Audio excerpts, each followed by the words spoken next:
एक बात बताइए, भोलेनाथ से क्या मांगे? जल्दी शादी हो जाए। अरे जल्दी शादी हो जाए। बहुत बेचैनी है, बहुत दिन से बहुत बेचैनी है। बहुत ज्यादा हैं? बहुत ज्यादा, इसीलिए तो बहुत दूर से आए हैं। कहाँ से आए हैं? वहाँ से आए, गारखा के बगल से आए, सातपुर से आए। वहाँ से आए हैं? लड़की मांगने हैं? हाँ, वही शायद मांग- मेहरारू मांगी की कमी है क्या? नहीं वो चार गो 4 गो रख ले हैं? अरे कैसे मैनेज करते हैं जी? 4 गो रख ले हैं? अलग अलग नंबर मांगे हैं?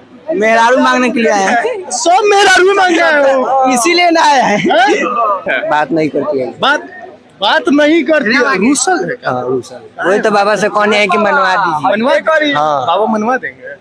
आशा तो है। नेहा ज्योति प्रेम अच्छा, तीनों को मैनेज करता है ना? मैनेज करता है। तीनों को मैनेज करता है। चलिए क्या? 21 को बाबा मगर जानते हैं फूक के पूजा किया है। अरे ये फूक के पूजा कर रहा है।